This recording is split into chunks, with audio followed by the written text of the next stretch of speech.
It started a hashtag, Putin pooped himself. He'd be riding horses, he'd have a thin, very gaunt, and he just seems to have changed in appearance. Even if Putin died tomorrow, I think it would be years, if not decades, before we got at the truth of what really did him in. Hello, and welcome to a brand new series delving into the mind of Vladimir Putin.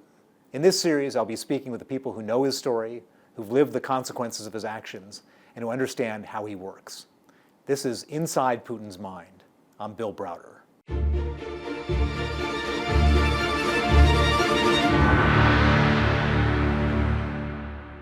On this episode, we're answering the very many questions surrounding Putin's health. Could he have dementia, Parkinson's, or cancer? Is Vladimir Putin dying?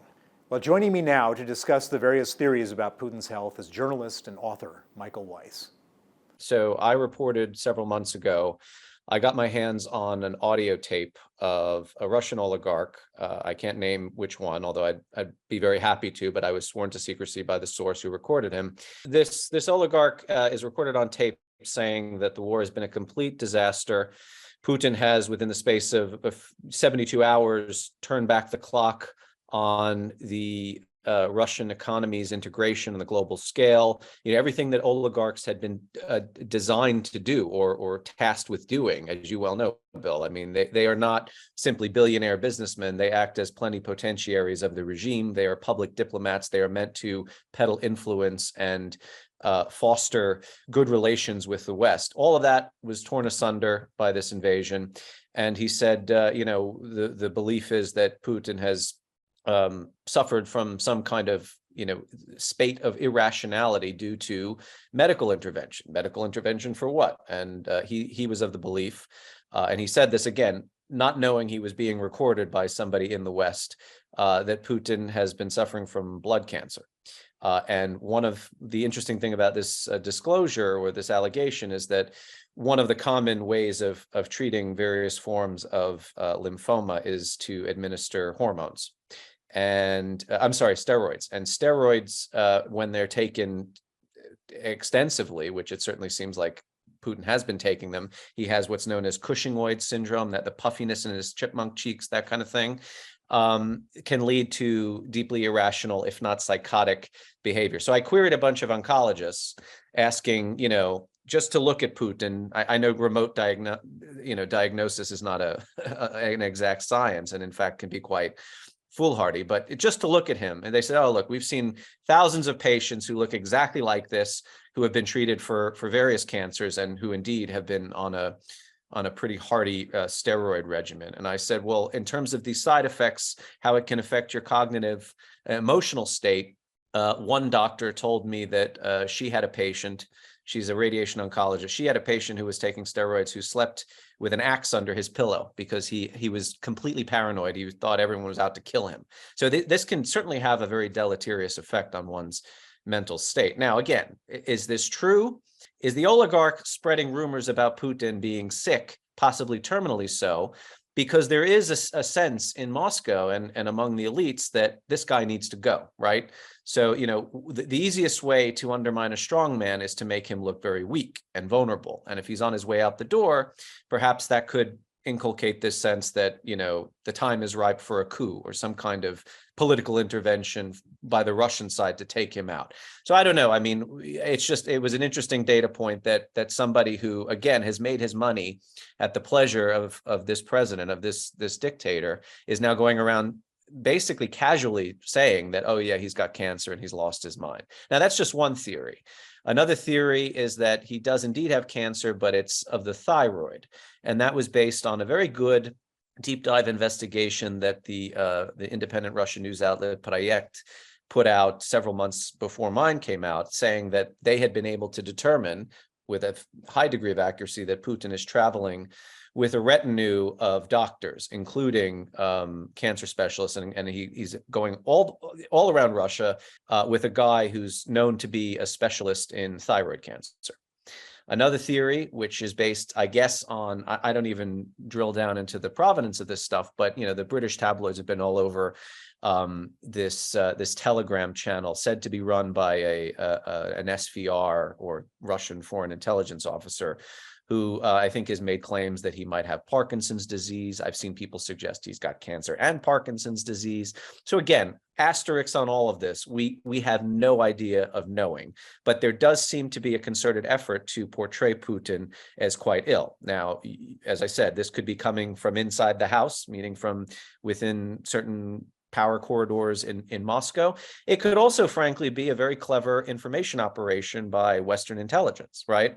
I know that the Ukrainian military intelligence chief, actually within a few days of my story coming out, asserted that Putin has got cancer and a host of other maladies, and that he might not actually be around that much longer. Now, it behooves the Ukrainians to say this, right? Because saying that the guy who has sent all these Russians to war next door is on, he's on his deathbed, would mean that it's going to increase desertions, it's going to increase, defections, it's going to increase the number of people who simply refuse to take up arms and fight on his behalf. If you go back and Google Putin Cancer, the first articles start showing up in the Daily Mail in 2013. And I've had all sorts of super well-connected people coming to me for years saying, I know for sure Putin is going to die soon, and this is like years ago.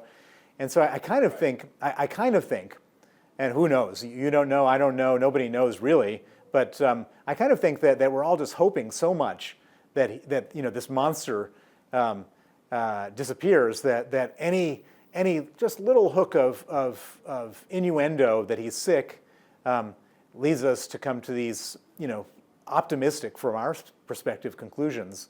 Who knows? I will say that the most interesting kind of piece of data that has come to light happened, I think, within the last 2 weeks.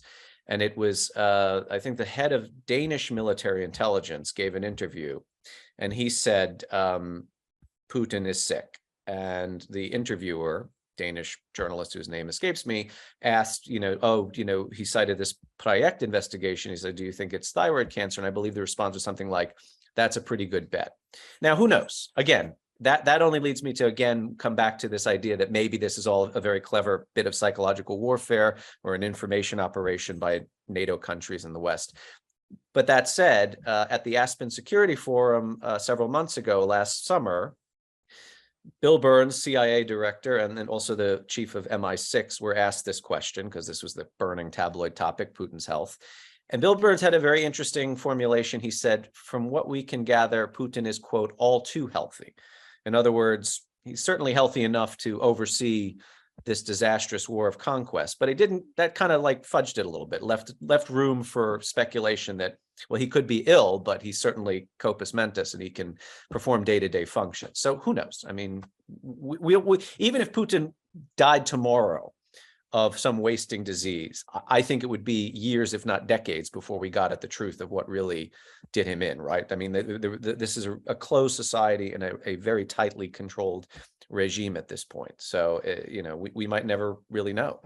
Yeah, there was a rumor going around on Twitter, I think a week or two ago, that Putin had fallen down the stairs and soiled himself. If you look at what the Allies did in World War II to defame and mock and humiliate Hitler, it's the same thing, right? He crapped his pants. That's something that I could see a Western intelligence agency cooking up and planting in, a tabloid newspaper, or, who knows, or seconding, for instance, a Russian defector from one of the security services to give an interview to a tabloid and say that this is what's happening. But, it started a hashtag, Putin pooped himself, or whatever it was. And now here we are talking about this. So even if it's not true, it doesn't matter. He's already been taken down a few pegs as a result.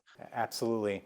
And so, Russia's a notoriously porous place where secrets actually don't exist. You would think that at some point, if there really was a definitive health problem, somebody would leak it, just because there's so many different people at each other's throats inside the Kremlin. Don't you think? Yes and no. Putin, there's his inner circle, and then I think there's a group of people that would be in a position to know these kinds of things. But if he's kind of traveling around with doctors, he was in this state of purdah or seclusion during COVID, and everyone speculated that he's kind of germophobic. But why would he be germophobic? perhaps he's got an underlying condition. There are ways you can sort of sow enough doubt and disinformation. I mean, one of the things that everyone says, oh, he might be taking steroids, but it's because he suffers from chronic back problems, right? He fell off a horse, probably hurt himself deep diving for Grecian urns and playing hockey and all the rest of it. So there are ways you can kind of paper over what's really going on here. And let's be honest, any doctor who's treating him for something serious, the last thing that person is going to do, I mean, forgetting about doctor-patient confidentiality, is, spread secrets or tell the truth about the Russian president. I mean, what would happen to such a person? I mean, you need only look at Sergei Skripal, Alexander Litvinenko, or anybody else who's really fallen afoul of this regime to know that they can get you almost anywhere in the world. Well, Michael, thanks so much for your insights. It's really great to hear what you've got to say, and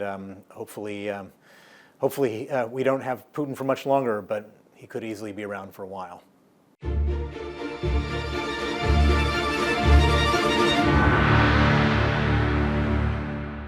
So could Putin really have cancer? Here's what Ashley Grossman, professor of neuroendocrinology at Barts and the London School of Medicine, thinks. From my observations, I think there is a possibility that Putin has been on steroid therapy. If you remember years back, not that long ago, he'd be riding horses. He'd have a thin, very gaunt face. He's really quite a macho guy. And then increasingly over the last 6-12 months, his face seems to have rounded up. He's become a little bit more red, more plethoric, and he just seems to have changed in appearance. It's not in cancer in general, because lots of cancer treatments like chemotherapy will not have any major side effects that you would note. But if he were on high doses of steroids, then that could affect his behavior, his mental state, his cognitive abilities. I mean, for example, just to go back to 1962, John F. Kennedy was diagnosed with having underactive adrenals, so he was given steroids. These were the very early days, and no one was quite sure how much to give. And if you look at his pictures of those times, he often changed quite a lot in appearance. And it may have been during the Cuban Missile Crisis that he was being overdosed with steroids, and that may at least have accounted some of his rather erratic behavior. So being on high doses of steroids can affect your mood, your behavior, and your ability to think clearly. Even though his speeches are sometimes rather rambling, I don't think there's any clear evidence that he's actually lost his cognition altogether. I think one's more concerned about his ability to make clear decisions and rational decisions. Thanks to Professor Ashley Grossman. As I think about the observations and analysis, there's really two ways this thing could go. On one hand, you could probably look at anybody on television, have a bunch of doctors and specialists make theories about what diseases they have, and they might be true and they might not be true. I think there's just as much of a chance that Putin is just, as healthy as can be, or maybe there is some truth to this. The one thing that we can say is that if Putin is sick and he does die, there's a pretty good chance that the regime will replace him with somebody just like Putin. And that's unfortunately what we have to deal with going forward. My thanks to today's guests, Michael Weiss, Dr. Ashley Grossman. Join us next time as we discuss the weaponry of the Russo-Ukrainian war. See you then.